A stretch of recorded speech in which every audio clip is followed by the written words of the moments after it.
Hi, this is Charles with the video introduction to the basic concept of the game of White Star Rising. It is a platoon level game that's activated through formation markers that are drawn from a cup, and then when you draw that formation, every unit in your formation is activated. It works under a command marker, which exerts its control over all those units, so you want to stay close to your HQ or your command marker. And I just wanted to show you a little bit about the chits before we take a look at the game, which is in another video. But hopefully if you take a look at this video first, it might give you a better idea of how the game works.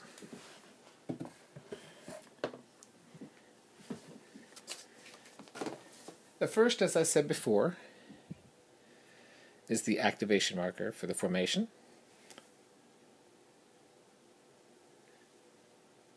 And this matches the name at the top of each unit. And you can see each one has the same across all the rest of the units. So you place these in a cup along with other units and the end of turn marker, which is here. And once you draw two of these, the turn is over. So you draw one, these guys would activate, and you put it aside. Draw another, these guys would activate, you put it aside. Draw another, end of turn, but not quite yet because you have to draw both. Draw another end of turn, and that's the end of the turn. So it's very possible that you could draw two end of turns and no one could even get activated for that turn.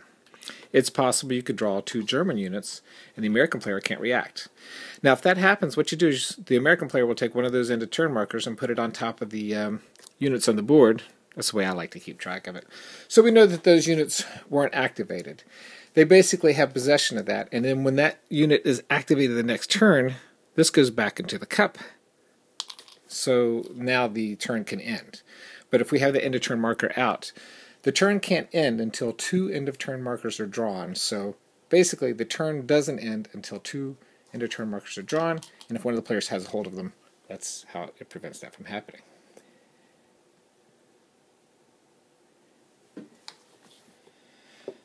So let's talk about the rest of the counters here.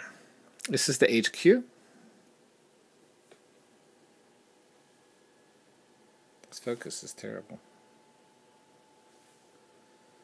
Okay, on the HQ unit, on the top left, if you attach this HQ to a individual unit, you get a +1 to your die roll. If that has a 2 there, you would get 2 die rolls extra. His command range is 4, so all the units in this formation must stay within 4 hexes of this particular unit, or they are out of control. There's one exception to this, which is the recon unit. The recon unit can go twice that number away from the HQ, and the recon unit also can spot for artillery and mortars and things like that. The morale is on the top right, which is the morale for the whole platoon. So if anybody has to pass a morale check, that's the number that you're looking for.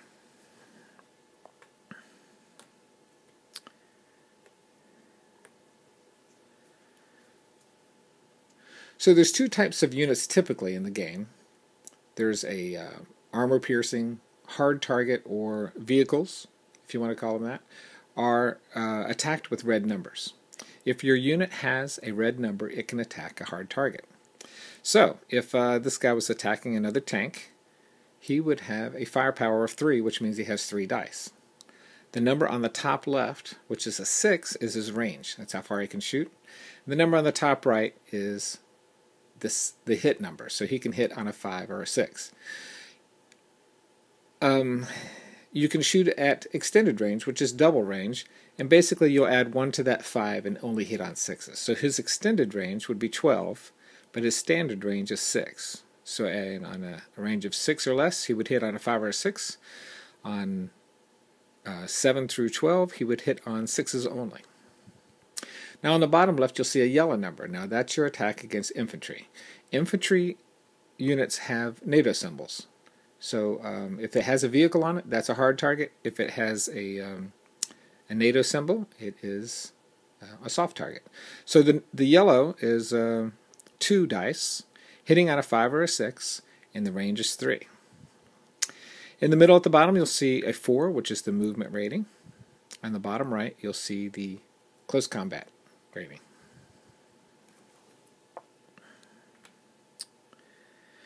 This is the recon unit we were talking about earlier. You'll notice the R on the left-hand side there indicates that it is a recon unit. You'll see that it has a armor-piercing attack in the red and a soft target or a HE equivalent on the left bottom in the yellow. Its movement rating is 8, and it can attack with 2 dice and a hit of a 5 or 6.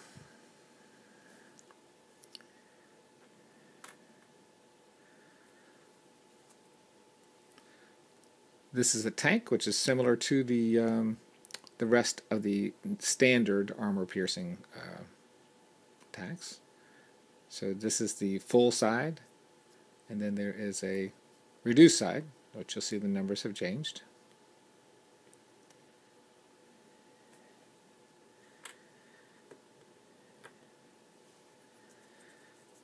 This is a half-track, which performs as a transport vehicle. Its movement is 5, and you can use 3 of those movement points to unload the infantry inside of it. So you pay, out of the 5, you pay 3, and you flip it over. You have 2 movement points out of that left, and then your half-track becomes an armored infantry. You'll notice that the armored infantry can attack against armor-piercing and HE, both. Has a movement rating of 3. You notice that the half-track does not have an armor-piercing rating, so he cannot attack tanks. Rolls 1 die and hits on a 5 or a 6. So if you want to go to infantry, you just pay 3 movement points and flip them over.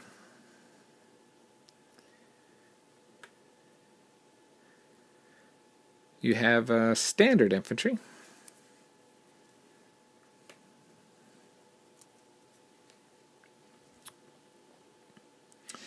So the standard infantry has armor piercing and HE equivalent to attack. Let's reduce side.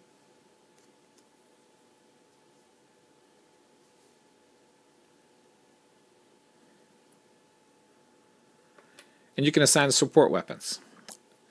Now, support weapons are not transferable, and if the unit that it's attached to are eliminated, the support weapon goes away as well. You'll notice that there's a +1 in the bottom left and another 1, so it adds 1 dice or 1 firepower, and also adds 1 to the range.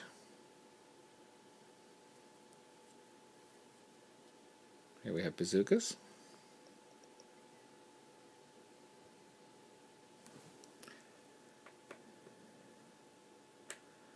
So the stacking limit is 2.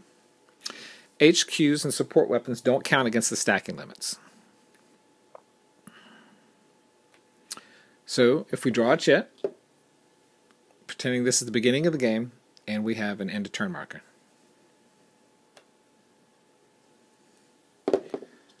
We'll draw another chit. And now the Americans get to go the 507th PIR. So we'll pull this aside. And we'll activate all these guys. First thing we do is check to see if they're all in command radius. The command radius is 5, so that we're okay there. So every unit can be activated to either move or fire. And say this guy here wanted to attack this guy. You can see he's got a HE attack of 2, a range of 2, and a hit on a 4, 5, or 6. So he's going at an extended range here. So instead of hitting on a 4, 5, or 6, he'll just hit on a 5 or 6. He would roll 2 dice.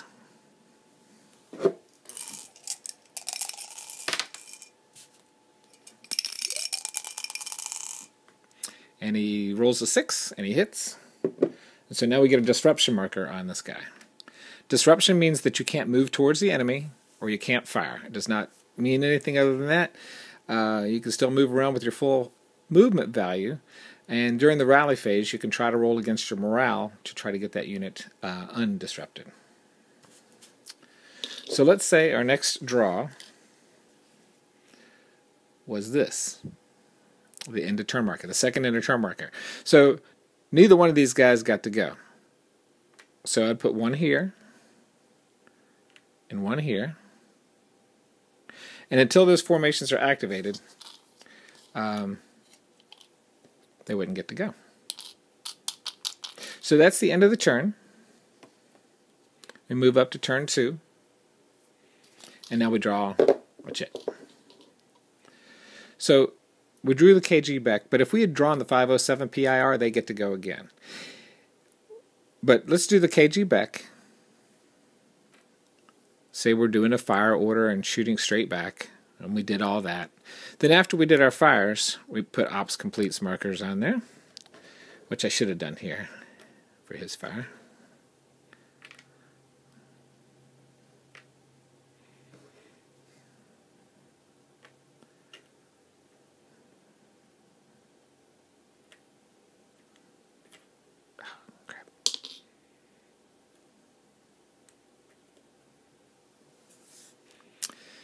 And we won't do anything with this guy because we're going to keep...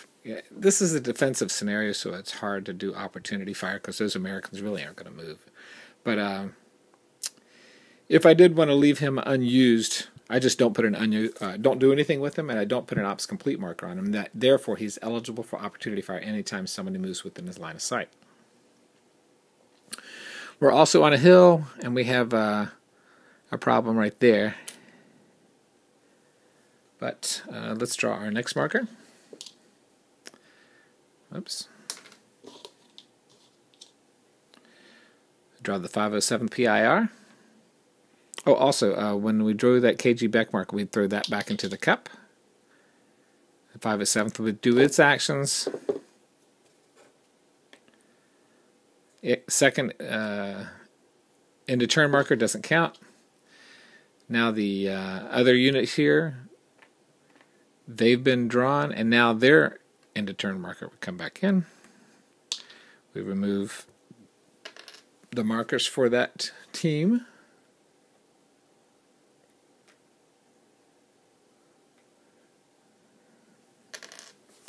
They complete their actions, and then after they complete their actions, firing, moving. Let's move him in. Move him in. In this scenario, the river doesn't exist, and we'll move him here.